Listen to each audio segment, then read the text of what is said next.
कक्षा 7 रुचिरा भाग 2 का चौथा पाठ लेकर, जिसका नाम है हास्य बाल कवि सम्मेलनम। हास्य बाल कवि सम्मेलनम, इसका अर्थ है हास्य बाल कवि सम्मेलन, अर्थात एक ऐसा कवि सम्मेलन जिसमें कवि बालक हैं और उनके द्वारा सुनाई जाने वाली कविताएं हास्य कविताएं हैं। आइए पढ़ते हैं पाठ। हास्य बाल कवि सम्मेलनम। विविध वेशभूषाधारिणः चत्वारः बाल कवयः। विविध यानी अनेक प्रकार की, अलग अलग, वेशभूषाधारिणः वेशभूषाएं धारण किए हुए, अर्थात अलग अलग तरह के कपड़े पहने हुए। चत्वारः बाल कवयः, 4 बाल कवि। मंचस्य उपरि, मंच के ऊपर अर्थात स्टेज पर। उपविष्टाः सन्ति, बैठे हैं। अधः यानी नीचे। श्रोतारः, अनेक श्रोता।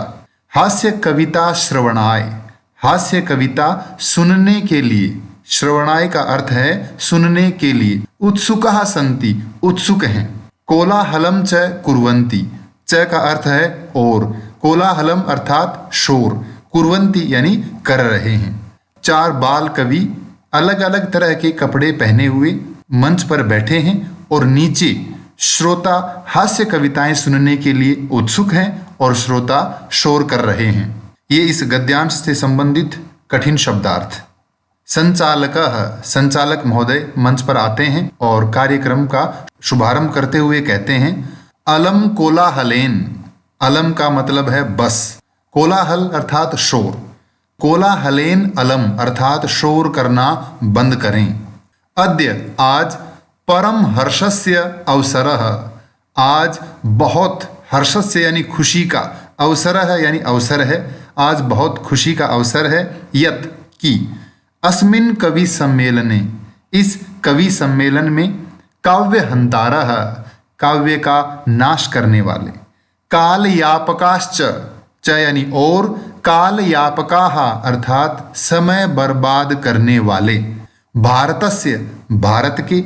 हास्य कवि धुरंधराः, धुरंधर अर्थात श्रेष्ठ, हास्य कवि समागताः आए हैं, संति हैं। आज बहुत खुशी का अवसर है कि हमारे इस काव्य सम्मेलन में काव्य का नाश करने वाले। ध्यान रहे ये हास्य बाल कवि सम्मेलन है, तो इसकी प्रस्तुति उसी प्रकार की जा रही है ताकि श्रोताओं को खूब हंसी आए, इसलिए शब्दों का प्रयोग भी चुन चुन कर किया गया है। कवियों के लिए किस प्रकार के विशेषण यहाँ प्रयुक्त हुए हैं देखें ध्यान से। काव्य हंतारः अर्थात काव्य का सत्यानाश करने वाले। काल यापकाः अर्थात समय बर्बाद करने वाले। इस तरह के धुरंधर हास्य कवि हमारे आज के इस कवि सम्मेलन में आए हैं। एहि आइए, करतल ध्वनिना अर्थात तालियों से, वयम हम सब, एतेषाम स्वागतम कुर्मः इनका स्वागत करते हैं। पहला बाल कवि गजाधर मंच पर आता है और कहता है, गजाधरः सर्वेभ्यो रसिकेभ्यो नमो नमः। सर्वेभ्य अर्थात सभी, ये अवग्रह का चिन्ह है जो अ पढ़ा जाएगा और शब्द बनेगा अरसिकेभ्य यानी नीरस जनों को। ध्यान रहे रसिक का अर्थ होता है काव्य में आनंद लेने वाला, और अरसिक अर्थात जिसे काव्य से कोई लेना देना न हो, एकदम नीरस। तो ऐसे लोगों को मेरा नमस्कार। प्रथमम तावद अहम, अहम यानी मैं, सबसे पहले। आधुनिकम वैद्यम, आधुनिक वैद्य, वैद्य यानी चिकित्सक अर्थात डॉक्टर। उद्देश्य को उद्देश्य करके यानी आधुनिक चिकित्सक पर आधारित। स्वकीयम मेरी खुद की। काव्यम यानी कविता। श्रावयामी सुनाता हूँ। सबसे पहले मैं अपनी खुद की एक कविता सुनाता हूँ जो आधुनिक चिकित्सक पर आधारित है। वैद्यराज नमस्तुभ्यम यमराज सहोदर, यमस्तु हरति प्राणान वैद्य प्राणान धनानि च।